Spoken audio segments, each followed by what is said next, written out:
show is here. Yo, our mission is clear. It's time to change healthcare. Have no fear.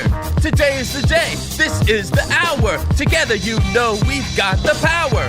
Drop the silos. We're all the same team. Experience, business, tech, and marketing. How can anyone be satisfied with the way things have always been? Yeah, we've tried. So join us now. Join the revolution. Consumer first health is the evolution. Status quo, more like status no. Yeah, this is the healthcare rap. Y'all, come on, let's go. New choices, new platforms, new care models. In the healthcare of tomorrow, consumers win. But who will design it? What will it look like? And how long will it take?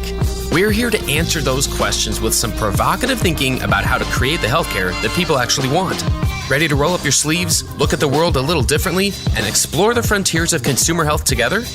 Join us. This is the Healthcare Wrap. Welcome back, everyone. I'm Jared Johnson from Shift Forward Health, and here's what's going to go down today. We have the flavor of the week about Amazon's new insulin coupons. What does this latest battle in the war for drug pricing signal about Amazon's healthcare roadmap? And how can we come together to increase the consumer-minded innovation that happens in other steps of the consumer journey? I'll talk about that. Then we're pleased to welcome Dr. Justin Norden, adjunct professor at Stanford Medicine and a partner at GSR Ventures. Dr. Norden recently put out the first ever collaborative State of Healthcare Generative AI report, and he helps us understand what's possible from this emerging tech class to help consumers in their health journeys. It's time to dive right in. Are you ready? Let's go.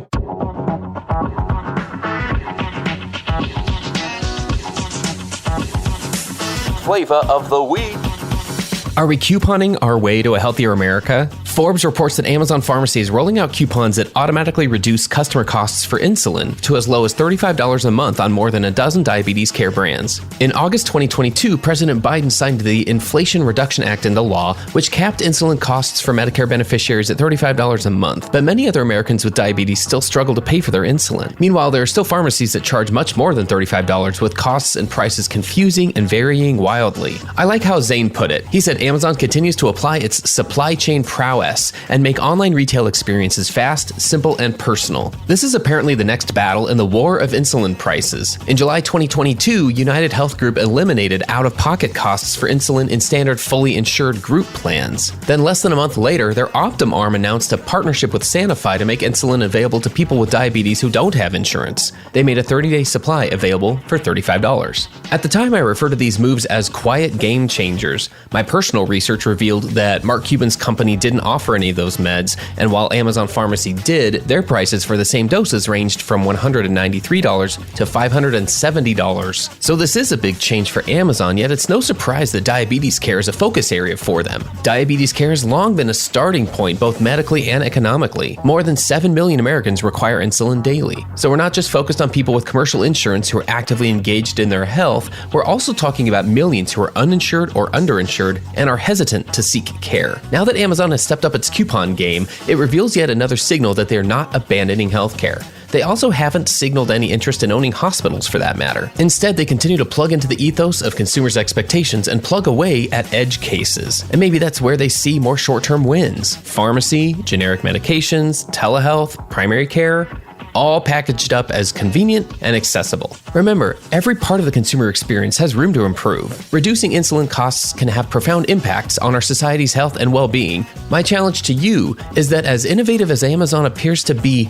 we don't have to wait for them to dictate the agenda for consumer health. We can innovate and remove friction in practically every step of the consumer health journey if we make it a priority. Let's come together as a community and prioritize consumer-minded innovation so the next headline can come from you. That's another way that we'll build the healthcare of tomorrow. And that's the flavor of the week.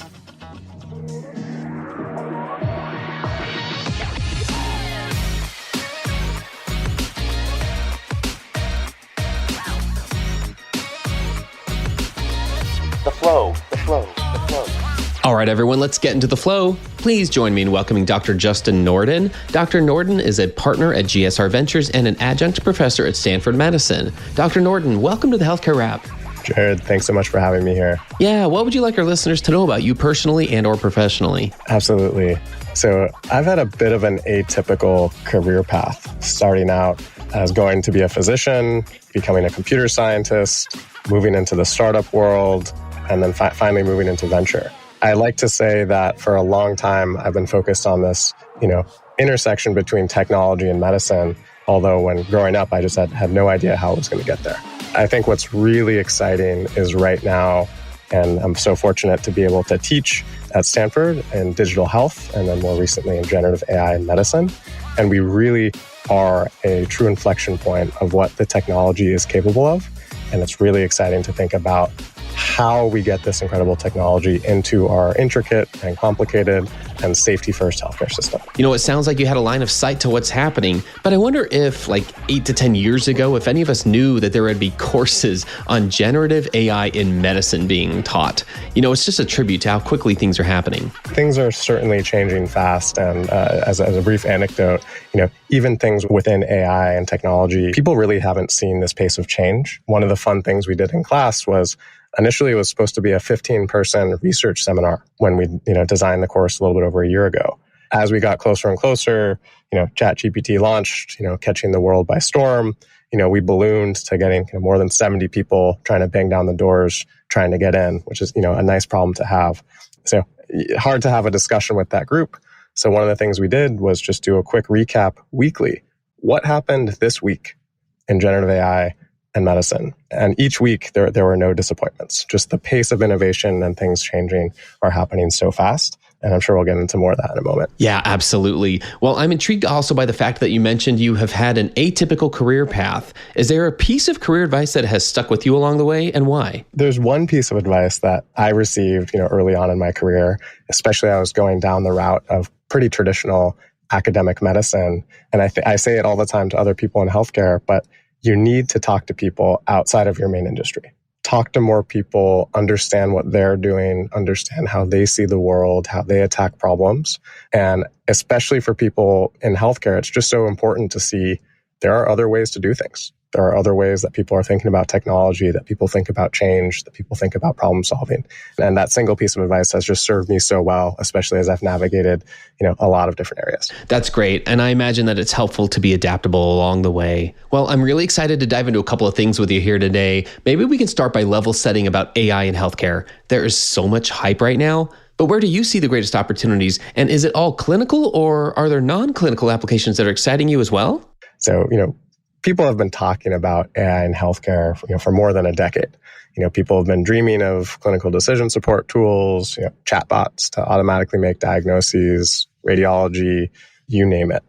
And for the longest time, they weren't very good. We would study these academically. We'd study, different versions of AI on medical exam questions. And they've been terrible. For years, they've been really no better than chance, even as these new AI technologies have come out. What has fundamentally changed is over the past 12, 24 months, these tools have gotten so much better. We've really seen a phase shift. What went from toy examples and things that were fun to publish papers on, all of a sudden jumped to, in many cases, comparable performance to physicians or other clinicians, and in some cases, superior performance. The other change that has happened is while there's been AI and the most advanced AI from a regulatory perspective has really been in imaging and radiology. Now there's, hundreds of FDA-approved AI algorithms. One thing that's changed is these used to be point solutions on a single, narrowly defined problem where you can get a specific result. And now with these new tools, they're really generalizable. We're starting to see them apply on so many different conditions and so many different ways. And that is a fundamental shift from where things were before. In terms of what happens next, this is, I think, the question on everyone's mind. Are we going to immediately replace clinicians, these AI chatbots or other tools? And in my mind, the answer is very clearly no. And clinical decision making, while it's exciting and grabs the headlines, this is really going to be the last change in my mind compared to the other changes that are going to happen first in healthcare. And that's around the administrative side of healthcare, the back office tools. These are going to change far faster in healthcare because there's less risk.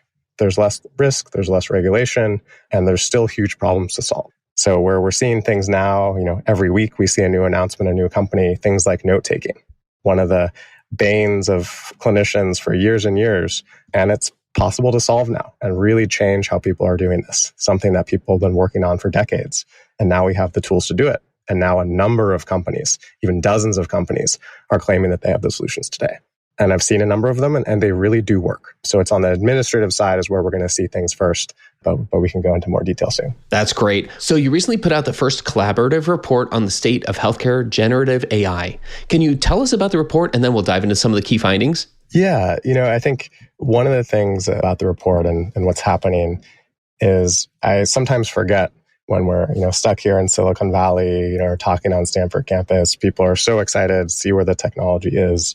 But as I started to have more conversations with people in healthcare, I realized there's a big disconnect.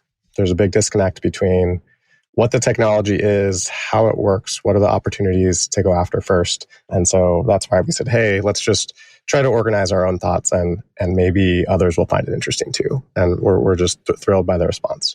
To give a little context, there have been so many AI and healthcare companies, other digital health companies, and we wanted to just put all of the AI companies on a map and talk about the new opportunities in generative AI. One of the questions we would get is, well, Justin, how do you decide, what's an AI company and a generative AI company? The truth is, it is very hard to distinguish that these days. Unless they're opening up their code base, talking to me about which models they're using, how and where, and then there's some threshold where we could talk about to say, if you have 51%, then you're a generative AI company or not. We couldn't make that distinction. But what's more important is realizing that AI companies are all shifting to using these tools to varying degrees. And it's not that we need generative AI methods for every problem, but what's happening is the landscape is shifting. Now as an investor, when I look at companies, every company says they're a generative AI company. That's where the hype is. That's where the money's going. And for a good reason, because many of these tools are better and are changing how we're delivering care. And so that's the start for all of these companies are now shifting to use these generative AI tools. One of the things we highlighted, though, in the report is, how long have companies been raising money, been focused on AI problems? And we chose a few different sectors to think about. One, companies focused on life sciences and tools to that regard, which tend to be the AI companies that are actually started first. We had another category that was talking about patient-facing companies really trying to take either a consumer lens at some point of what they're doing and are delivering care in that way. Clinician-facing companies that were focused on, okay, how can we make the practice of our providers better? How can we change what it looks like from that regard? Administrative-facing companies, and then analytics companies. So that's how we organize the report for anyone who wants to take a look. And the reason we did that is that you're targeting different people. You're targeting different people in those sales, and they all have different priorities. Maybe the key thing that we called out was just how are we organizing our own heads, all of these different opportunities and where we want to focus as investors, but then also, where health system leaders should focus in terms of, which technologies do they think they should adopt first. We did a 2x2 talking about, from technologically complex to technologically simple, given these new tools, and companies that were, real visionary in terms of very low adoption to companies that have signs of early adoption. And the reason we did this is you can start to say there are certain problems that people are focused on, that people really have the technology that's capable of solving today. And again, that's around, note-taking, coding, prior authorization, care navigation. And we're going to start to see a lot more around, analyzing data. And so this is one of the key things just to start, especially if you're new to these tools, just to try to get a sense of, okay, how hard are these problems that people are trying to solve? And how early might I expect this to be ready from a business sense? What I found interesting from the report was how widespread it was, how much it covered. So you analyzed 145 startups, and they've collectively earned more than $20 billion in funding and have 47,000 employees. Yes, way too many. That's not a small sample. What were some of the other key findings that stood out to you? Yes, and appreciate the note and glad it was helpful. I think a few other key findings about what's changed is, going through this and putting all the startups on the map. One of the keys about what's changed is, again, coming back to the technology, right?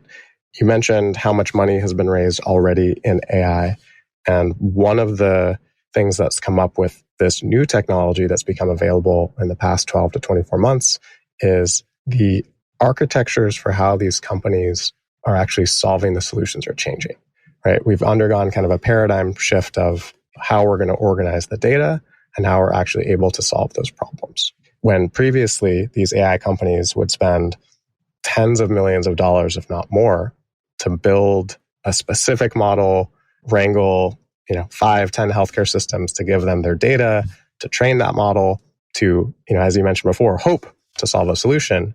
Now we have these pre-trained models that with almost no additional data and, maybe some special prompting or context to give that model about what decision to make, it's almost able to solve the solution right away.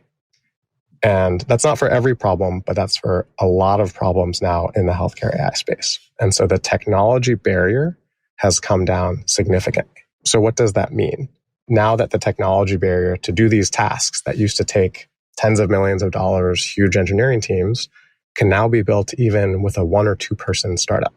And so what we're seeing is a flood of companies start running after these relatively straightforward to build, given the new tools, problems. And what used to be both a technology barrier and a trust barrier to make a sale in healthcare has now really shifted to being a trust and relationship sale. Now with kind of a flood of all these new vendors coming in, it's how are startups and teams able to show what they're doing works, are able to build the relationships, and are able to build those partners who are willing to kind of take a chance and go to market. That's where the problem has shifted.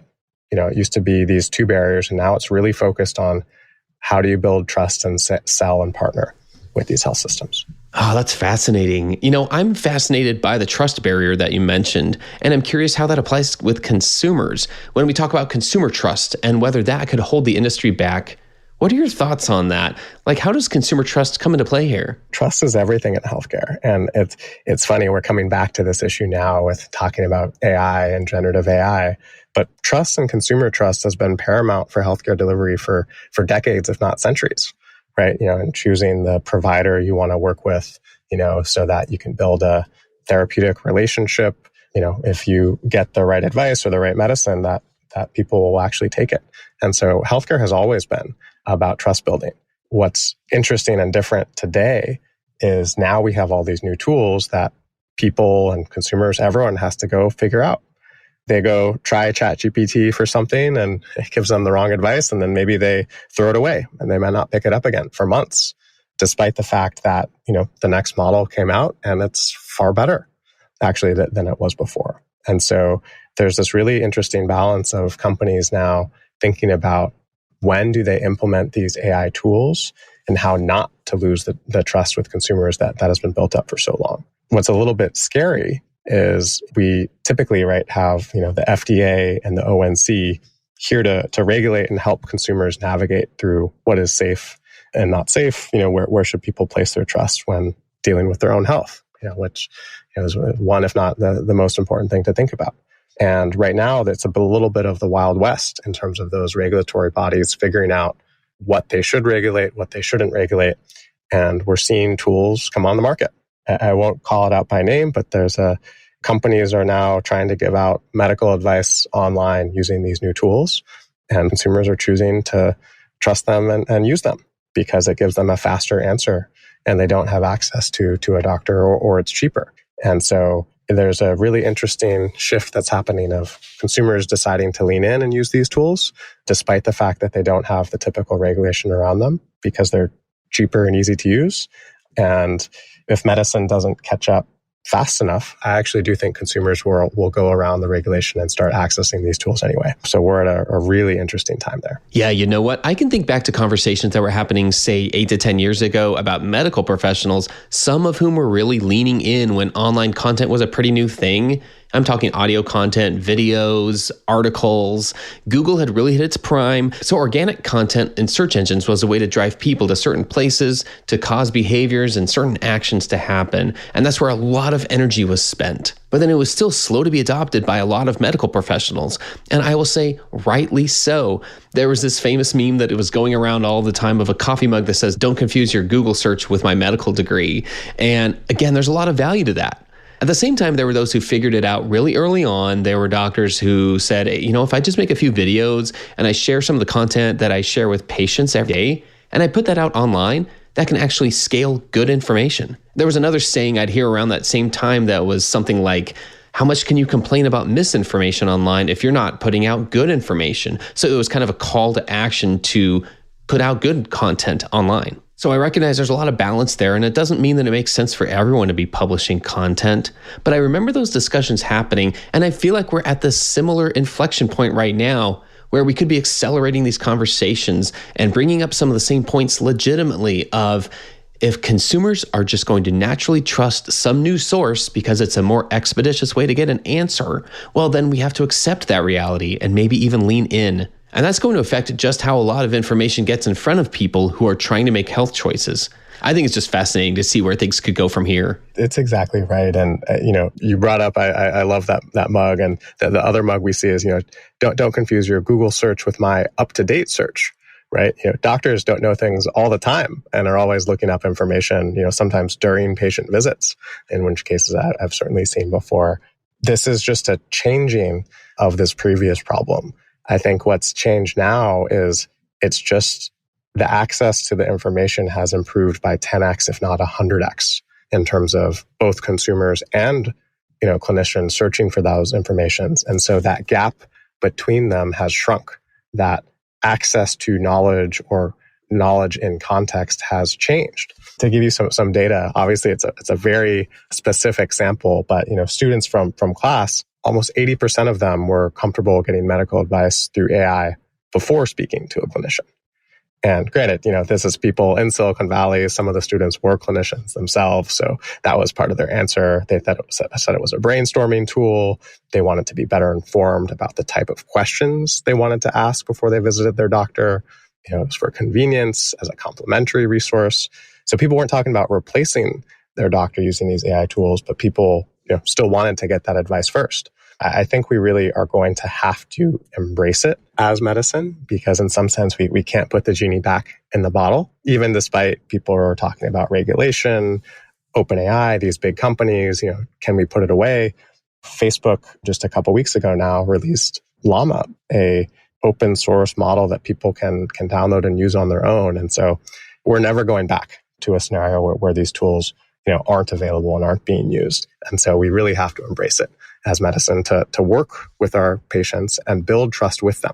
So we need to navigate this change, and it's going to be a bumpy time, but I'm hopeful it'll make things better. Likewise here, are there other ways that you've come across or that can think of that generative AI can impact consumers and patients in their healthcare journeys?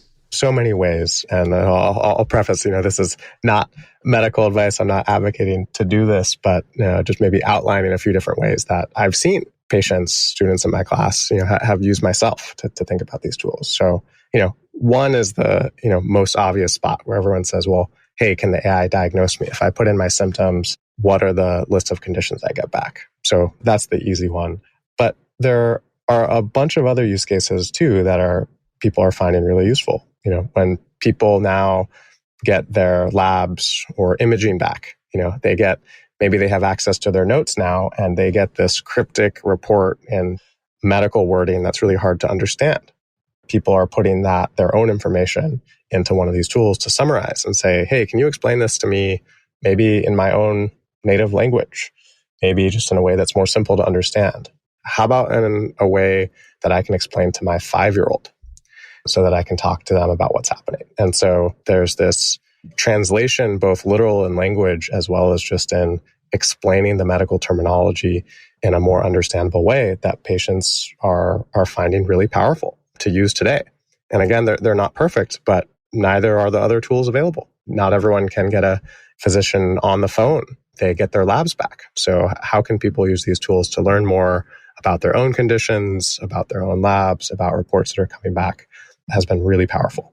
I would say the last thing is just people are even able to use these tools to help, transcribe visits and take notes. Right? I think this is incredibly powerful. And, depending on what state you're in, there's different laws around, recording a conversation. But one of the things that happens so much is, there's so much going on in a visit and people forget what's said. And so some patients are, just recording the visit, which now from audio to text, this is now possible. It works. It's probably better than any of us could do if we were trying to type perfectly everything that was happening. And so now people have this transcription what their medical visit was. And, some of these AI tools can even summarize the key points and things you should do next. And so there are really so many ways where these tools are really going to start to change just how consumers interact with medicine, whether or not their physicians are using these tools. Thanks for sharing that. I love thinking about where all this can get us, right? There's so much good work being done. There's so much innovation happening. And when I try to translate that for an everyday person, for a family member or someone who's not in the industry, and I try to help them understand why I'm excited about what's happening in healthcare, I always like to say, do you realize where these things can take us? I like to think about the destination. What do you think about that? What types of progress do you hope that we're celebrating in healthcare 3 years from now? This is a fun one. I hope, I'll start with that. I hope 3 years from now, we've made fundamental changes in democratizing access to medical information. It's both, in the US and around the world, medical information has been so gated in the hands of the few. And I hope in the next 3 years, we've figured out ways where, as safely as we can, we've democratized access to medical information where we're able to level the playing field so that people can understand, learn more about their conditions, things that might be happening in a way that was never previously possible before because we've been, gated by the amount of providers we have. That's the big hope of where we're going on the patient care side. On the provider side, in the next 3 years, I'll make a prediction on this. I'll say 70% of providers in the US will be using an automated tool to help them understand what's happening in a visit and help them with their notes. This technology is available today, and it's really not only even one company, in many companies. And hopefully these tools really reduce provider burnout and let people focus on delivering care and spending time with patients or thinking about that care rather than this administrative burden. And there will be significant shifts across the board in the next 3 years. Outstanding. Well, we'll have to keep an eye on this because I would love for that to be right. I see so many benefits and so much value to be had here. It's great to think about this, I feel like. And with that, that's a perfect place for us to wrap up. Justin, for our listeners who would like to connect with you, what's the best way for them to do that? LinkedIn is the best place to find me, where I'll post learnings from class, topics in generative AI and medicine, and occasionally write things when I get the chance. Well, thanks again. And with that, that is a wrap for this episode. I've had the pleasure of speaking with Dr. Justin Norden. Thanks so much for joining us today. Thanks so much for having me, Jared. Thanks for tuning in. If you like what you heard, please spread the word. Tell your colleagues to tune in for all the awesomeness, then leave a review on Apple, Spotify, or wherever you listen. This show is produced by Shift Forward Health, the channel for changemakers. Subscribe to Shift Forward Health on your favorite podcast app, and you'll be subscribed to our entire library of shows. See our full lineup at shiftforwardhealth.com. One subscription, all the podcasts you need, and it's all for free. And remember, we might have a lot of work to do in healthcare, but we'll get there faster together. Thanks again.